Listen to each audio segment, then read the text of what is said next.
Hi hello welcome to Yasmin சமையல். இன்றைக்கி நம்ம கிச்சனில் ஒரு லஞ்ச் பாக்ஸ் ரெசிபி தாங்க பார்க்க போகிறோம். வேறு ஒன்றும் இல்லைங்க, முட்டை சாதம் எப்படி செய்யலான்றது தான் இன்றைக்கி நம்ம வீடியோவில் பார்க்க போகிறோங்க. இது ரொம்ப குயிக்காக நம்ம ரெடி பண்ணிடலாம். லஞ்சுக்கு இது ரொம்பவே சூப்பராக இருக்குங்க. வாங்க இது எப்படி செய்யலான்னு இன்றைக்கி நம்ம வீடியோவில் பார்க்கலாம். அதுக்கு முன்னாடி நம்ம சேனலை இன்னும் நீங்கள் சப்ஸ்கிரைப் பண்ணலாம். மறக்காமல் சப்ஸ்கிரைப் பண்ணுங்கள். அப்போ தான் நாங்கள் அடிக்கடி போஸ்ட் பண்ணுற வீடியோ உங்களை வந்து சேரும். வாங்க இப்போ நம்ம வீடியோக்குள்ளே போகலாம். பேன் சூடானதுக்கப்புறம் ஒரு 2 டேபிள் ஸ்பூன் நம்ம ஆயில் சேர்த்துக்கலாங்க. ஆயில் சூடானதுக்கப்புறம் 1 டேபிள் ஸ்பூன் சீரகத்தை சேர்த்து நல்லா நம்ம பொரிக்க விட்டுடலாம். சீரகம் நல்லா பொரிஞ்சு வந்ததுக்கப்புறம் ஒரு 3 மீடியம் சைஸ் வெங்காயத்தை நீல வாக்கில் கட் பண்ணி நான் இதில் சேர்த்துருக்கேங்க. கூடவே காரத்திற்கு 2 பச்சை மிளகாய் சேர்த்துக்கலாம். சேர்த்துட்டு வெங்காயத்தை நல்லா வதக்கி விட்டுடலாம். வெங்காயம் ரொம்ப ப்ரௌனாக வரணும்னு இல்லைங்க, கண்ணாடி பதம் சொல்லுவேன் இல்லையா, அந்த அளவுக்கு வதங்கி வந்தாலே போதும். அப்போ தான் நம்மளுடைய சாதத்துடைய கலர் மாறாமல் நமக்கு ரொம்பவே நல்லாயிருக்கும். இப்போ பாருங்கள், வெங்காயம் ரொம்பவே நல்லா வதங்கி வந்திருக்கு. இந்த அளவுக்கு வதக்கி எடுத்துக்கோங்க. வதங்கினதுக்கப்புறம் இதில் ஒரு மீடியம் சைஸ் தக்காளி சேர்த்துக்கலாம். தக்காளி வந்து ரொம்ப அதிகமாக சேர்க்கக்கூடாதுங்க, ஏன்னா வந்து புளிப்புத்தன்மை ரொம்ப அதிகமாக ஆகிடும். அதனால ஃப்ளேவருக்காக ஒரு மீடியம் சைஸ் தக்காளியை மட்டும் சேர்த்துக்கலாம். சேர்த்துட்டு தக்காளியும் நல்லா வதக்கி விட்டுடுங்க. இப்போ பாருங்கள், தக்காளி வெங்காயம் ரெண்டுமே நல்லா வதங்கி வந்திருக்கு. இப்போது இதில் 1 டேபிள் ஸ்பூன் அளவுக்கு இஞ்சி பூண்டு விழுது நம்ம சேர்த்துக்கலாம். சேர்த்துட்டு எண்ணெயிலே நல்லா பச்சை வாசனை போகிற அளவுக்கு வதக்கி விட்டுடலாங்க. இஞ்சி பூண்டு விழுது கண்டிப்பாக சேர்த்துக்கோங்க, ஏன்னா முட்டையிலேருந்து ஒரு ஸ்மெல் டைம் ஆனதுக்கப்புறம் நமக்கு அந்த முட்டை ஸ்மெல் வரும் இல்லையா, அப்போது நம்ம இந்த இஞ்சி பூண்டு விழுதை சேர்த்திங்கன்னா அந்த ஸ்மெல் நமக்கு வராது.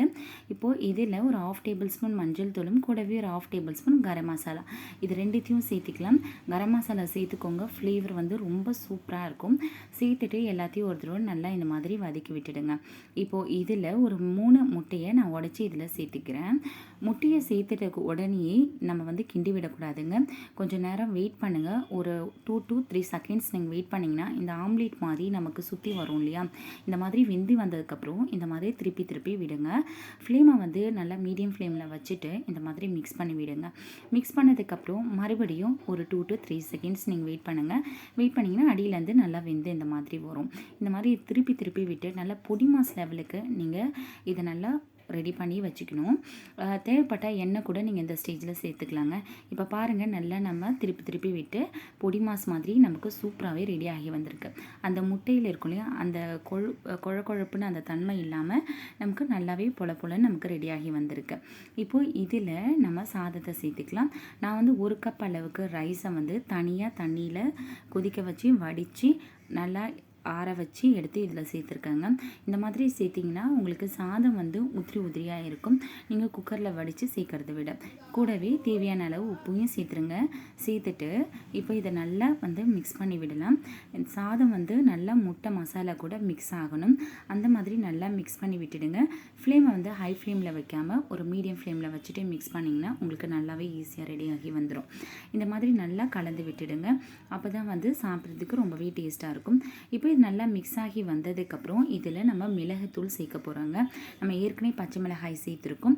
இப்போது இதில் 1 டேபிள் ஸ்பூன் நம்ம மிளகுத்தூள் சேர்த்துக்கலாம். இந்த முட்டை சாதத்துக்கு இந்த மிளகுத்தூளும் கொத்தமல்லியும் தாங்க ரொம்ப டேஸ்ட்டாக இருக்கும்.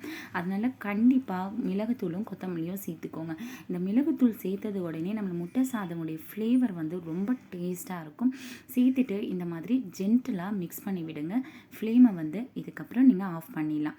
அவ்வளோதாங்க, நம்மளுடைய முட்டை சாதம் சூப்பராகவே குயிக்காக நம்ம ரெடி பண்ணிட்டோம். இது லஞ்சுக்கு நீங்கள் எடுத்துகிட்டு போய் சாப்பிடுங்க, ரொம்ப சூப்பராக இருக்குங்க. ஈவன் உங்கள் குழந்தைங்களுக்கு கூட இது ரொம்பவே பிடிக்கும். கண்டிப்பாக இது மாதிரி உங்கள் வீட்டில் ட்ரை பண்ணி பாருங்கள். ட்ரை பண்ணி பார்த்துட்டு எப்படி இருந்ததுன்னு மறக்காமல் கமெண்ட் பாக்ஸில் போஸ்ட் பண்ணுங்கள். நான் செஞ்ச இந்த ரெசிபி உங்களுக்கு ரொம்பவே பிடிச்சிருக்குன்னு நினைக்கிறேன். பிடிச்சிருந்தால் மறக்காமல் யாஸ்மின் சமையல் சேனலை லைக் பண்ணுங்கள், ஷேர் பண்ணுங்கள், சப்ஸ்கிரைப் பண்ணுங்கள். கூடவே இருக்கிற பெல் ஐக்கானையும் கிளிக் பண்ணுங்கள்.